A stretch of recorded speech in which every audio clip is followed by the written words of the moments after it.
dari pengalaman aku, dari apa yang pernah aku dengar, dari apa yang pernah aku lihat, orang-orang sukses itu pasti melakukan hal ini. Jadi, orang sukses itu yang pertama selalu sholat tepat waktu.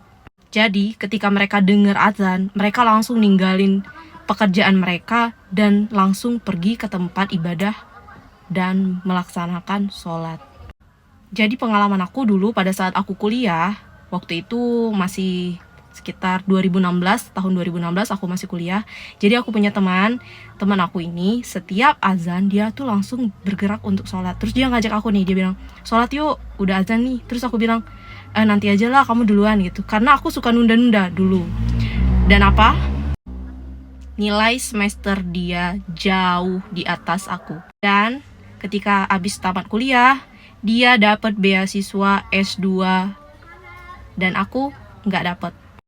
Dan sekarang udah di dunia kerja, aku ingat itu di tahun 2020 aku melihat para atasan aku, mereka itu sholat tepat waktu semua.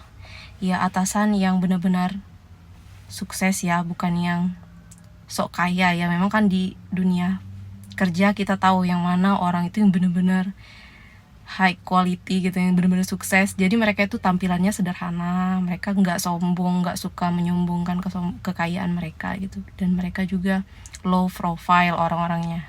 Jadi aku nanya lah nih sama atasan aku, Pak, apa sih amalan Bapak biar bisa sukses sekarang ini? Terus mereka bilang, iya, sholat tepat waktu, katanya yang pertama. Terus karena kenapa? Saat kita memprioritaskan ibadah, maka Allah akan memprioritaskan karir kita. Kemudian katanya saat kita mengejar akhirat, dunia nggak ada pilihan lagi kecuali mengikuti kita. Jadi kalau kebalik ya, selama ini aku kebalik dulu. Aku selalu mengejar dunia dan akhirnya akhirat tertinggal ya. Tapi pada saat mengejar akhirat, dunia tuh mengikuti gitu ternyata. Terus yang kedua, amalan yang kedua yang gak pernah mereka tinggalkan adalah sholat duha dan tahajud, sholat malam. Jadi sholat malam dan tahajud ini memang sangat berpengaruh pada karir, pada rezeki gitu. Jadi sholat duhanya itu 4 rakaat. Jadi aku mulai ngikutin nih ya, ngikutin sholat tahajud, sholat duha, dan benar memang berubah. Dari karir kita tuh mulai terlihat naik gitu, keuangan juga mulai lancar, rezeki juga kayak makin hari tuh berlimpah gitu. Ada aja gitu pintu rezeki yang Allah bukakan setiap hari untuk kita. Jadi ya Allah, itu benar-benar keajaiban deh. Makanya aku mau sharing sama teman-teman supaya teman-teman ini mau mulai mengikuti gitu langkah-langkah yang dilakukan oleh para orang-orang sukses ini gitu. Kemudian yang ketiga adalah mereka tidak tidur selepas sholat subuh. Jadi kita biasanya habis sholat subuh itu masih ngantuk ya, pengen tidur lagi kan.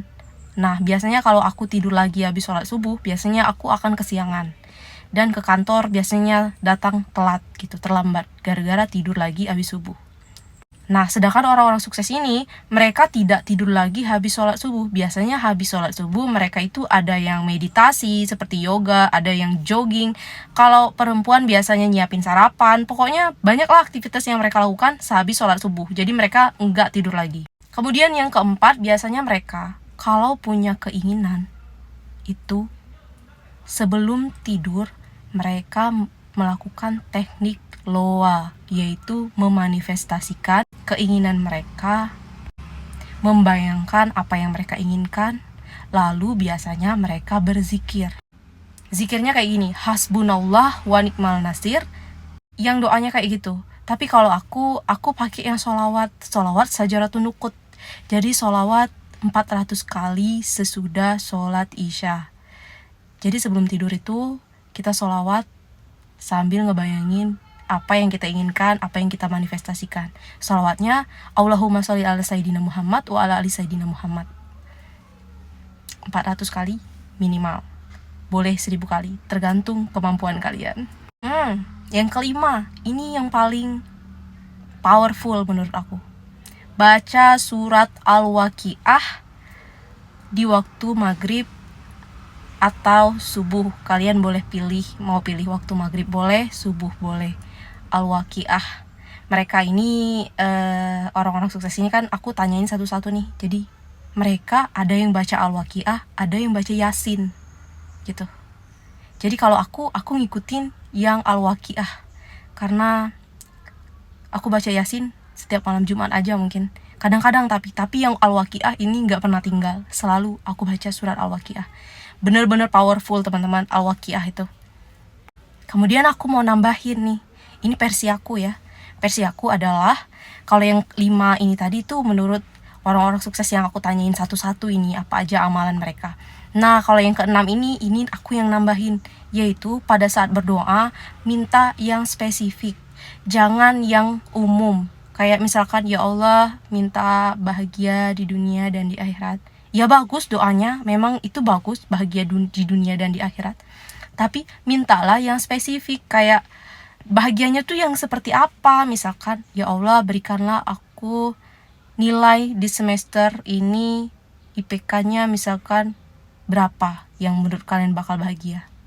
Terus atau ya Allah aku mau ujian skripsi, minta nilai, minta dosen penguji skripsinya nanti yang ini, yang mudah gitu. Jadi spesifik.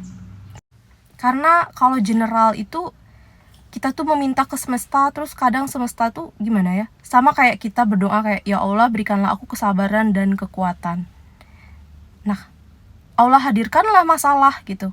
Allah berilah ujian kepada kita supaya menguji apakah kita akan menjadi manusia yang sabar dan kuat gitu. Jadi kalau kita mintanya kesabaran dan kekuatan, dikasih sama Allah ujian gitu. Tapi kalau kita mintanya ya Allah berikanlah aku kemudahan, berikanlah aku kelancaran rezeki dalam bentuk, kalau misalkan yang belum punya keturunan, ya Allah berikanlah aku kelancaran untuk bisa punya keturunan, supaya saat aku punya keturunan nanti aku bisa bermanfaat atau apa gitu. Atau ya Allah berikanlah aku uang berapa supaya aku bisa membantu anak-anak miskin yang di dekat rumah aku, atau apalah pokoknya yang bisa bikin kalian bahagia. Karena uang adalah energi. Saat kita diberikan uang sama Allah, uang ini harus kita alirkan ke tempat yang membuat kita bahagia, misalkan berbagi ke yang membutuhkan.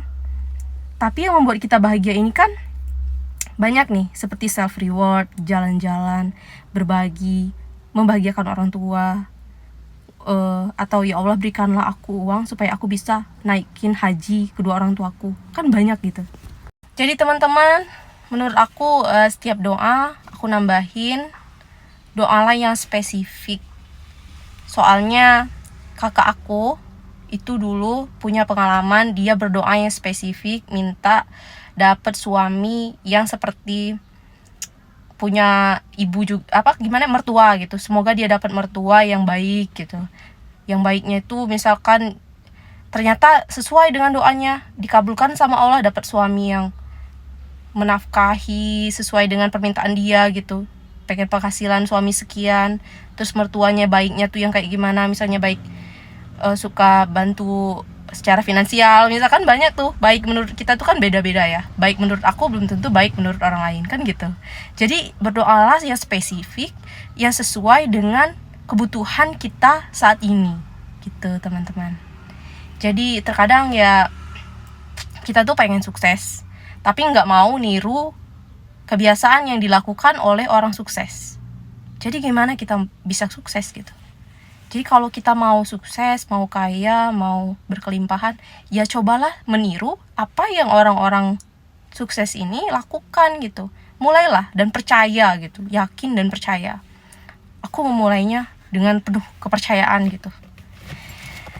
Nah teman-teman, ayo dong mulai sekarang, mulailah untuk bersolawat, baca surat Al-Waqiah, sholat duha, sholat malam, dan lain sebagainya. Itu mulai rutin dilakukan ya teman-teman. Makasih udah nonton video aku. Kalau merasa video aku bermanfaat, silakan klik like, comment, dan subscribe. Aku akan terus membagikan video yang bermanfaat untuk teman-teman. Kemudian kalau ada pertanyaan, aku akan jawab di video aku berikutnya. Kalau ada waktu, aku akan jawab gitu teman-teman. Makasih. Assalamualaikum warahmatullahi wabarakatuh.